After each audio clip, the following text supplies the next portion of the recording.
അല്ല കൂട്ടരെ PM ശ്രീ ഇപ്പോൾ ഹലാലായി മാറുമോ? എന്താ ഇപ്പോൾ പത്രക്കാർ ചോദിക്കുമ്പോൾ ഷംസുദ്ദീൻ ബഹുമാനപ്പെട്ട വിദ്യാഭ്യാസ വകുപ്പ് മന്ത്രിൻ്റെ മറുപടി കേട്ട് ഞാൻ ഇത് PM ശ്രീ എന്ന് പിന്നെ ഫേസ്ബുക്കിൽ അടിച്ചാൽ നിങ്ങൾക്ക് PM എന്ന് ഇംഗ്ലീഷിലും ശ്രീ എന്ന് മലയാളത്തിലും അടിച്ചാൽ അദ്ദേഹത്തിൻ്റെ ഇൻ്റർവ്യൂ കാണാം കേട്ടോ, പത്രക്കാരോടുള്ള പ്രതികരണം കാണാം. ഞാനത് കണ്ടിട്ടാണ് ഞാൻ ഈ വീഡിയോ ചെയ്യുന്നത് കേട്ടോ. യൂട്ടേൺ അടിക്കുക എന്ന് പറഞ്ഞാൽ പകുതി യൂട്ടേൺ അടിച്ചിങ്ങനെ നിൽക്കുകയാണ്. അതിൽ അദ്ദേഹം അതിൻ്റെ പോരായ്മകളെക്കുറിച്ചൊക്കെ പത്രക്കാർ പറയുന്നത് സമ്മതിക്കുന്നുണ്ട്. എന്നിട്ട് അദ്ദേഹം പറയുന്നൊരു കാര്യമുണ്ട്, നിങ്ങൾ ശ്രദ്ധിച്ചു നോക്കൊണ്ടു. മറ്റേ ഗവൺമെൻറ് ഒപ്പിട്ടുകണ്, അതിൻ്റെ തുടർച്ചയാണ് തന്നെയാണല്ലോ ഈ ഗവൺമെൻറ്. ശംസുദ്ദീൻ സാഹിബെ, ഈ ഗവൺമെൻറ്റും തുടർച്ചയാണെങ്കിൽ പിന്നെ എന്ത് വ്യത്യാസമാണ് അവരും നിങ്ങളും തമ്മിലുള്ളത്? ശരിക്കും നമുക്ക് കിട്ടേണ്ട ഒരു മറുപടി എന്താണ്? PM ശ്രീ പദ്ധതി നടപ്പിലാക്കൂല, അത് ഏത് വിധേനയും തടയുമെന്നല്ലേ. എന്നാൽ അതൊന്നുമില്ല. നിങ്ങളാ പത്രക്കാരോടുള്ള പ്രതികരണം ഒന്ന് കേട്ടു നോക്കുന്നു. ഇപ്പം നമ്മൾ പറഞ്ഞ ഓരോ ആംഗിളിലേക്ക് കാര്യങ്ങൾ വന്നുകൊണ്ടിരിക്കണം. നമ്മൾ പറഞ്ഞ റൂട്ടിലാണ് അത് പോന്നുകൊണ്ടിരിക്കണത്. അപ്പം നമുക്കറിയാലോ, ഇപ്പം ഞാൻ ഇലക്ഷൻ്റെ മുമ്പ് ഞാനിപ്പോൾ എന്തൊക്കെ കാര്യം പറഞ്ഞു, ഉള്ളതേ പറഞ്ഞുള്ളൂ കേട്ടോ. ഞാനിപ്പോൾ എന്തൊക്കെ കാര്യം പറഞ്ഞു, മുനമ്പും വഖഫുമായി ബന്ധപ്പെട്ട് സതീശൻ്റെ പ്രസ്താവന, അതിനുശേഷം അദ്ദേഹത്തിൻ്റെ ഒരു ഇൻ്റർവ്യൂവിൽ അദ്ദേഹം പറയുന്നുണ്ട് RSS സൈദ്ധാന്തികരുടെ പുസ്തകങ്ങൾ അദ്ദേഹത്തിനെ സ്വാധീനിച്ച വിഷയം പറയുന്നുണ്ട്. ഇതൊക്കെ നടക്കുന്നുണ്ട്. അത് കഴിഞ്ഞിട്ട് പിന്നെ വന്ദേമാതരം മന്ത്രിസഭ അതിൻ്റെ മുമ്പ് NDA നേതാക്കന്മാരെ ഫ്ലൈറ്റിൽ പോയി കണ്ടത് അദ്ദേഹത്തിൻ്റെ സോഷ്യൽ മീഡിയ ഹാൻഡിലായിട്ട് പ്രവർത്തിക്കുന്ന ആളുകളെക്കുറിച്ച് പറഞ്ഞിട്ടുണ്ട്. പിന്നെ സത്യപ്രതിജ്ഞാ ചടങ്ങിലേക്ക് വന്ദേമാതരം കയറി വന്നു, അത് വലിയ ചർച്ചയായി. അതിനുശേഷം സെക്രട്ടറി ആയിട്ട് രത്തൻ യു ഖേൽക്കറെ പോലെയുള്ള ആളുകളെ കൊണ്ടുവന്നതും റോയി മാത്യുവിനെ കൊണ്ടുവന്നതും ചർച്ച ചെയ്ത് ഇങ്ങനെ നിൽക്കണ നിപ്പിലാണ്. ഇപ്പോൾ നമ്മളാ പറഞ്ഞ ഇതാണ് കേട്ടോ, ഞാൻ ഈ പറഞ്ഞ ആ കാര്യങ്ങളാണ് ഞാൻ പറഞ്ഞത്. ഇപ്പോൾ ഇതാ PM ശ്രീയുമായി ബന്ധപ്പെട്ടതാ യൂട്ടേൺ അടിച്ചിങ്ങനെ പൗതി മുക്കാലും യൂട്ടേൺ അടിച്ചിങ്ങനെ നിൽക്കുകയാണ്. ഏത് ഗവൺമെൻറ് ഒപ്പിട്ടാലും ആ ഒപ്പിണ്ട് ഒഴിവാക്കിയിട്ട് റദ്ദ് ചെയ്തിട്ട് അത് നടപ്പിലാക്കൂല എന്ന് പറയാനുള്ള ആർജവം കാണിക്കണ്ടേ? നോക്കൂ, ഇവിടുത്തെ സെക്യുലറിസവും അതേപോലെ തന്നെ ഇവിടുത്തെ മതേതരത്വവും മറ്റുള്ള എല്ലാ മതങ്ങളും ജീവിക്കുന്ന ആ ഒരു സാഹചര്യത്തെ ഒക്കെ പറയുന്നുണ്ട്. അതിനൊക്കെ കളങ്കം വരും, കോട്ടം തട്ടും എന്നൊക്കെ പറയുന്നുണ്ട്.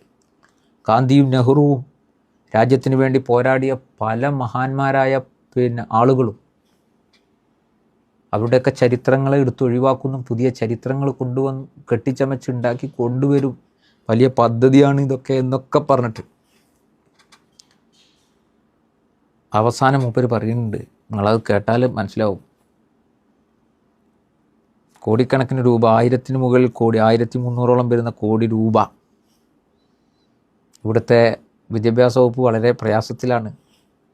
അതുകൊണ്ട് തന്നെ അതൊക്കെ പരിശോധിച്ചുകൊണ്ട് തീരുമാനമെടുക്കേണ്ടതാണ്, ഒഴിവാക്കൂല എന്ന് എവിടെയും പറഞ്ഞില്ല. ഇപ്പം എന്തായി?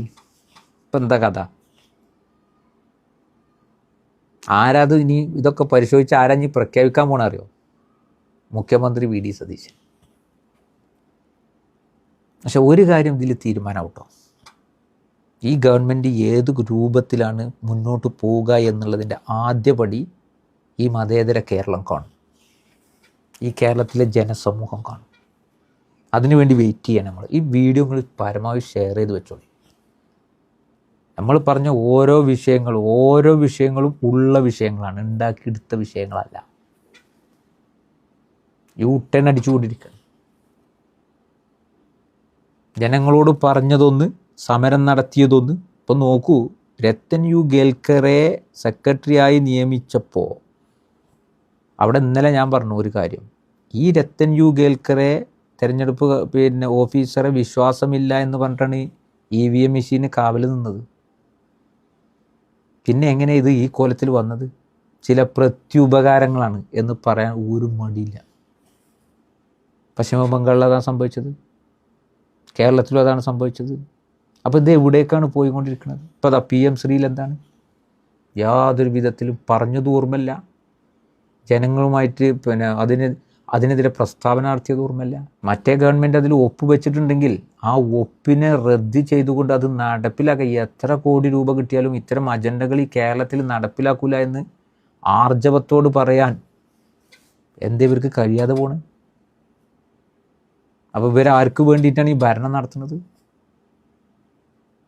ഞങ്ങൾ UDF-ൽ നിന്നുകൊണ്ട് സംഘപരിവാറിൻ്റെ അജണ്ടകൾ ഇവിടെ വിദ്യാഭ്യാസ വകുപ്പിലൂടെ നടപ്പിലാക്കാൻ ഞങ്ങൾക്ക് കോടിക്കണക്കിന് രൂപ കിട്ടി, ഞങ്ങളുടെ സാമ്പത്തിക പ്രശ്നം തീരുമെന്ന അങ്ങനെ ഒരു സാമ്പത്തിക പ്രശ്നം കേരളത്തിന് വരികയാണെങ്കിൽ അത് സഹിക്കണം. ജനങ്ങളൊക്കെ ഒരുമിച്ച് നിന്നാണ് സഹിക്കുക.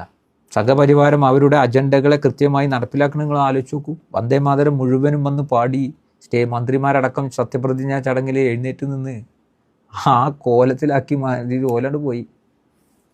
അടുത്തത് ഇതാ വരുന്നു. അപ്പം ഇത് പറയുമ്പോൾ നിങ്ങൾക്ക് കുറേ തെറി വിളിക്കാമെന്നല്ലാതെ യഥാർത്ഥത്തിൽ ഒരു കാര്യത്തിൽ സമാധാനമുണ്ട്. ഈ സർക്കാർ ഏത് കോലത്തിൽ മുന്നോട്ട് പോകുമെന്നുള്ളതിൻ്റെ ആദ്യപടി PM ശ്രീയിലൂടെ ജനങ്ങൾക്ക് ബോധ്യപ്പെടാൻ പോവുകയാണ്. കാത്തിരുന്ന് കാണാം. ഇത് വീഡിയോ എടുത്തു വെച്ചോളൂ, ഷെയർ ചെയ്ത് വെച്ചോളൂ. നിർത്തുന്നു. നന്ദി.